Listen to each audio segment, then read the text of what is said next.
वंदे मातरम। आप देख रहे हैं नेटवर्क 10 और मैं हूं आपके साथ जैनिश मसीह। अब वक्त हो चला है उत्तराखंड की तमाम बड़ी खबरों का।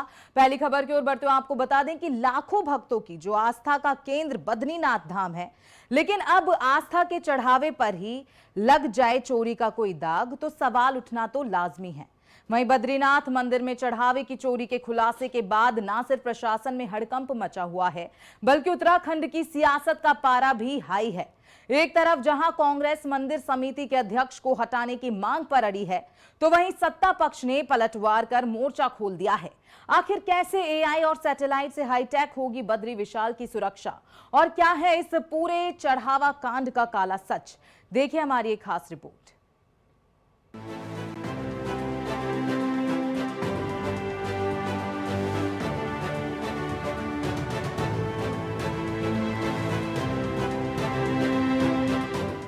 उत्तराखंड के सुप्रसिद्ध बद्रीनाथ धाम में सामने आए चंदा चढ़ावा चोरी के मामले ने राज्य की राजनीति को गरमा दिया है। मंदिर के दान कक्ष से नकदी, सोने चांदी के सिक्के, शालीग्राम और दान लिफाफे गायब होने के मामले में अब तक 3 बड़े चेहरों पर गाज गिर चुकी है। बीकेटीसी अध्यक्ष के निलंबित पीएस प्रमोद नौटियाल और पूर्व टेंपल अधिकारी राजेंद्र सिंह चौहान की गिरफ्तारी के बाद खजांची संदेश मेहता को भी पद से हटा दिया गया है। लेकिन ये मामला सिर्फ गिरफ्तारियों तक सीमित नहीं रहा। अब इस पर जमकर सियासी तीर चल रहे हैं।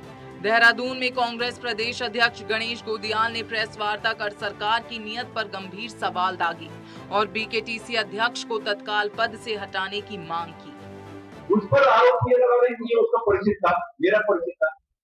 बद्रीनाथ टेंपल कमेटी में काम करने वाला प्रत्येक व्यक्ति मेरा परिचित है। लेकिन कोई अगर, और जिस समय की परिचय की बात कर रहा हूँ, झूठ है। वो इस झूठ को इसलिए स्थापित करना चाहते हैं कि अपनी खाड़ बचाते हैं। वीआईपीओ के बंदोबस्त के लिए मंदिर समिति ने खर्च की। मैं उसको बहुत बड़ा, मैंने उस दिन भी कहा कि कोई इतना बड़ा प्रकरण इसलिए नहीं है कि मंदिर समिति के बजट में प्रावधान होता है अतिथि सत्कार का, और अतिथि सत्कार में अगर पहले दिन किसी की व्यवस्था न होने पर मंदिर समिति ने अगर कुछ लोगों की व्यवस्था की, तो उन लोगों को ये चाहिए था, अगर राजनीतिक लोग हैं उनको ये चाहिए था कि वो मंदिर समिति से पूछ लेते कि कितना खर्चा है, वो दे देते। कांग्रेस के इन तीखे हमलों पर बद्री केदार मंदिर समिति के अध्यक्ष हेमंत द्विवेदी ने भी कड़ा एतराज जताया है। बीजेपी प्रदेश मुख्यालय में पलटवार करते हुए हेमंत द्विवेदी ने साफ किया कि मामले की 3 स्तरीय निष्पक्ष जांच चल रही है और किसी भी दोषी को बख्शा नहीं जाएगा। इसके साथ ही उन्होंने गणेश गोदियाल पर पलटवार करते हुए उनके कार्यकाल के दौरान विवेकाधीन कोष के दुरुपयोग और अनियमितताओं के गंभीर आरोप मढ़ दिए। 2012 के बाद में जब मैं टीडीसी से हटा था, मैं स्वयं हटा था टीडीसी से, तो टीडीसी के आपके पास आपकी तो सरकार आई थी उसके बाद, और विधानसभा के आपके सदस्यों के माननीय इंदिरा हृदय जी उस समय इसकी सदस्य थी। उन्होंने जो है कि इनकी अध्यक्षता में एक कमेटी बनी थी, उसमें बहुत सारे विधायक थे। आपने भाटी कमीशन बनाया, आपने एफआईआर लॉन्च की, पता नहीं आपने क्या क्या किया, आपने सारी जांच की। आप ही बता दो ना, सरकार आपकी थी, आपने जांच, मुझे गिरफ्तार क्यों नहीं किया, मेरे खिलाफ कार्रवाई क्यों नहीं की?